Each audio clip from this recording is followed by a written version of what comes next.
В исламе отказ от греховных поступков рассматривается как действие, которое приносит духовное вознаграждение саваб. Это связано с тем, что человек, остерегаясь запретного, демонстрирует покорность воле Аллаха и стремление к его довольству. أعوذ بالله من الشيطان الرجيم بسم الله الرحمن الرحيم الحمد لله رب العالمين والصلاة والسلام على رسول الله وعلى آله وأصحابه أجمعين. Уважаемые мусульмане, дозволенный заработок – это то, к чему должны стремиться все мусульмане без исключения. Дозволенный заработок, о нем есть много аятов в Священном Коране. О нем есть много хадисов нашего господина, любимца наших сердец, пророка Мухаммада, саллаллаху алейхи вассалям, и есть многочисленные высказывания великих ученых ислама. О дозволенном заработке Всевышний Аллах говорит в Коране: Бисмиллахир рахманир рахим.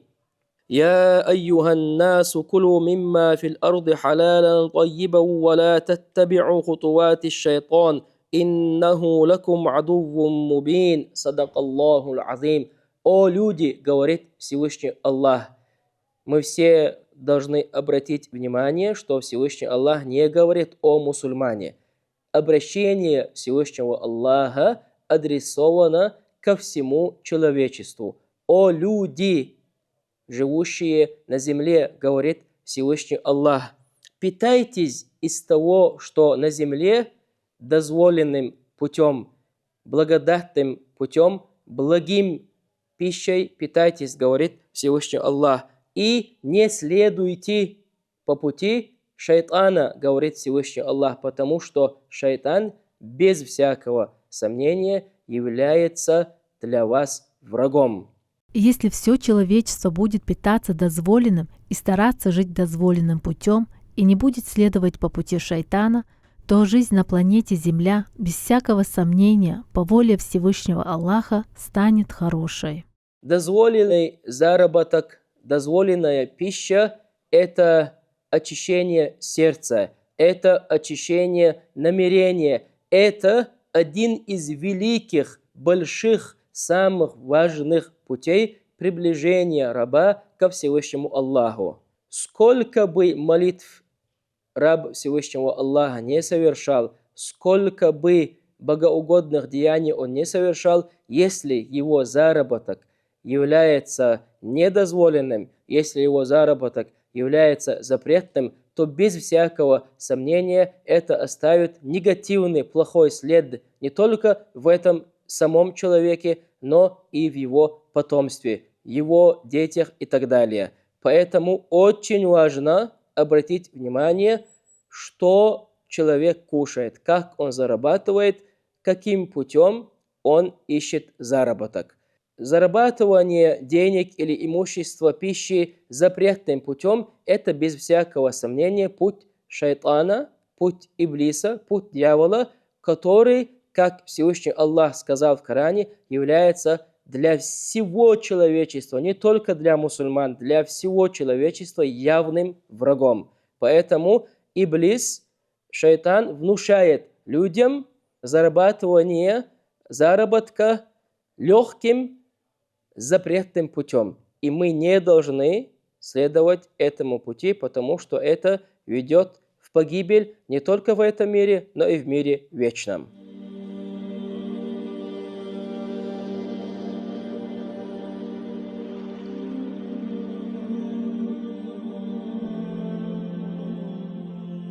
Всевышний Аллах в другом аяте в Священном Коране говорит: Бисмиллахир рахманир рахим.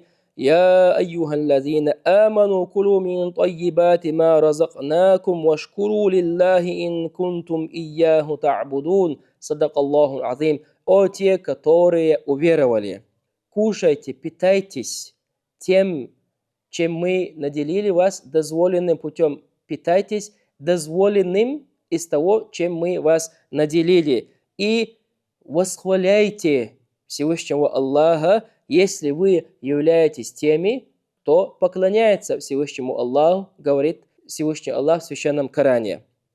То есть мусульманин не просто должен зарабатывать заработок дозволенным путем, он также должен восхвалять Всевышнего Аллаха, всегда помнить своим сердцем, разумом, что по милости Всевышнего Аллаха он стал мусульманином, и дозволенный заработок, который принесет ему благо и в этом мире, и в мире вечном, он заработал и будет зарабатывать только по милости Всевышнего Аллаха.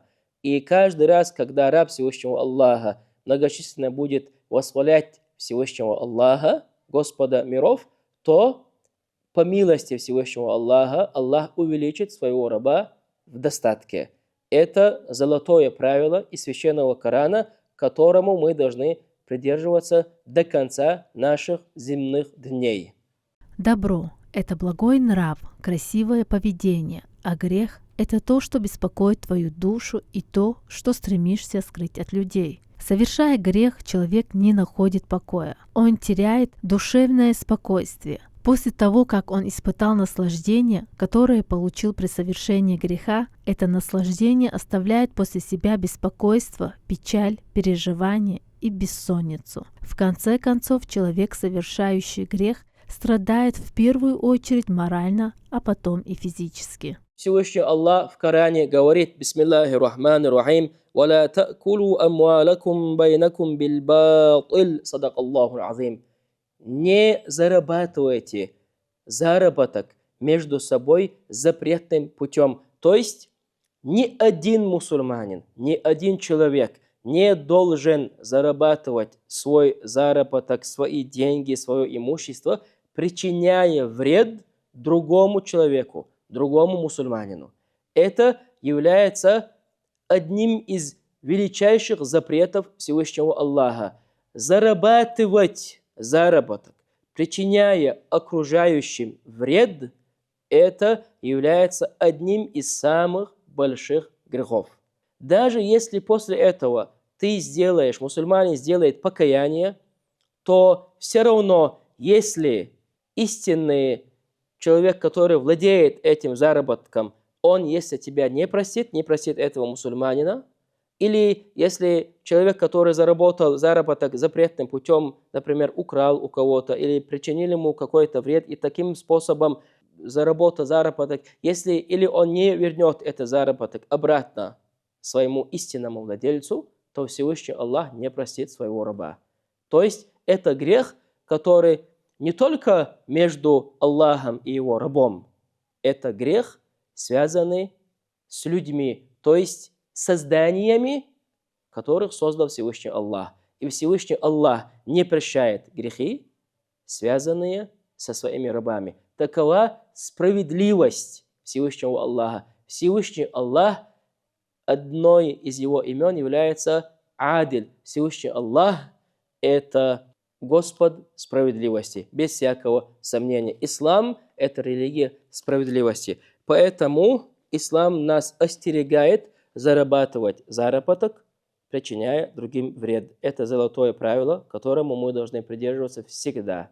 Когда речь заходит о том, за какие благие дела можно заработать большую награду от Всевышнего, многие, наверное, представляют себе какие-то необыкновенные подвиги во имя веры и ради спасения жизни людей. Но на самом деле награда может удостоиться не только какой-то подвиг, но очень небольшое и простое действие, если оно будет совершено с правильным намерением. Есть то, что запрещено, есть то, что дозволено.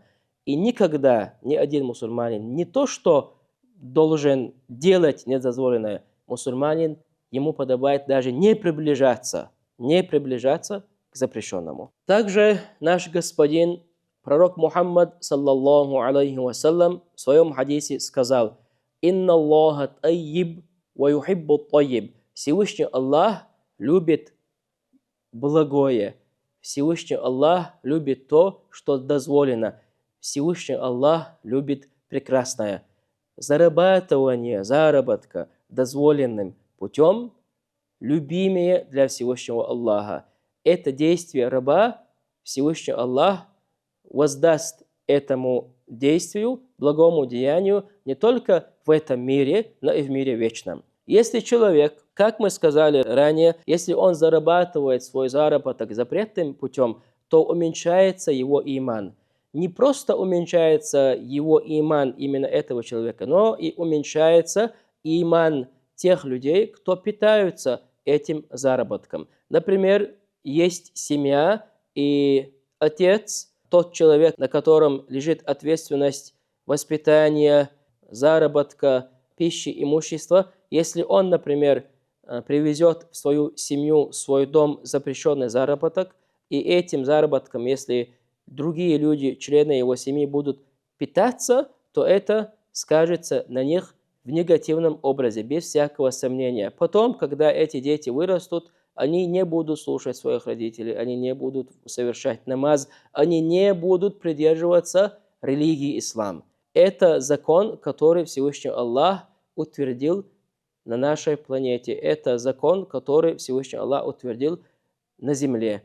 И нет ничего, кроме самого Всевышнего Аллаха, чтобы могло изменить этот закон, это правило. Это правило, которое будет действовать до конца наших дней. Об этом Всевышний Аллах сказал в Коране, об этом наш господин пророк Мухаммад, саллаллаху алейхи сказал в своих хадисах. Поэтому обращение внимания на заработок – это очень большое дело, которое приведет либо к счастью в обоих мирах, либо к гибели в обоих мирах.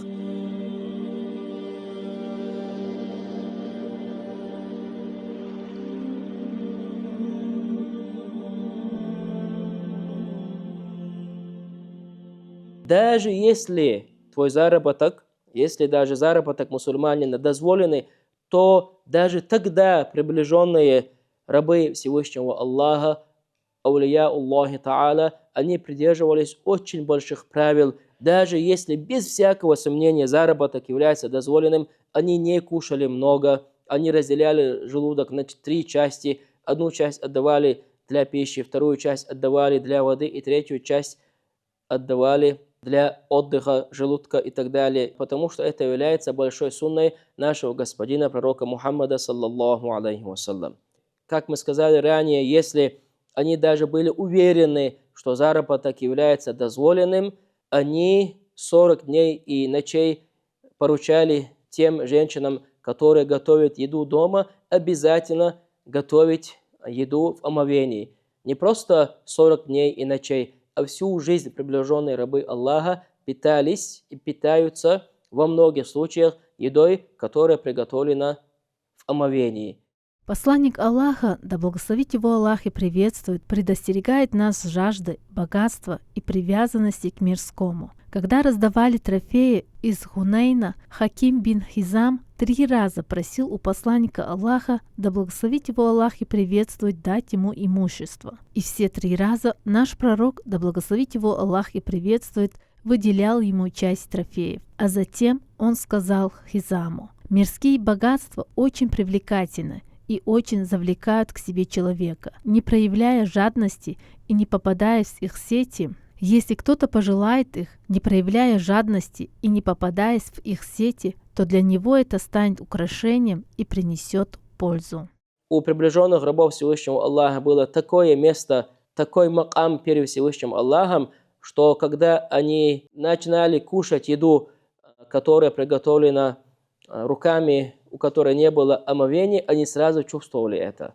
И сразу делали так, что эта пища отдалялась из их тела, из их желудка, боясь того, что это навредит их иману. Хотя, если бы они даже не делали так, то не совершили бы грех. Однако, таково положение приближенных праведных рабов Всевышнего Аллаха. Они не просто не приближаются к запрещенному, они отдаляются от запрещенного очень и очень далеко.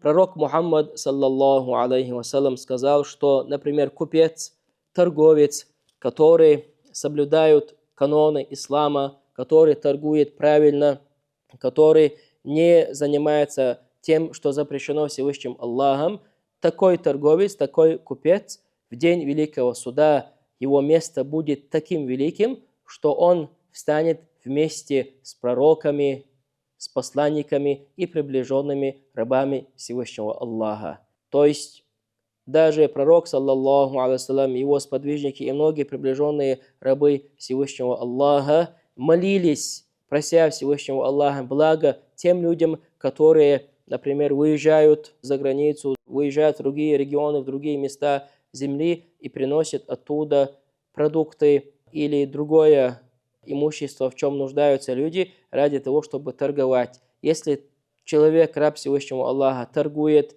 должным образом, если раб Всевышнего Аллаха покупает вещи должным образом, если он ищет свой заработок дозволенным путем, без всякого сомнения, благо будет в обеих мирах. Поэтому мы должны придерживаться обязательно правильного заработка. Мы должны всегда думать, что мы делаем, как мы делаем и что мы кушаем. Потому что то, что ты кушаешь, чем ты питаешься, это проявится без всякого сомнения в твоем поведении, в твоем характере, на твоем лице и так далее. Поэтому очень важно соблюдать каноны, предписания религии ислам в отношении заработка. Валхамду лиллахи раббил аламин.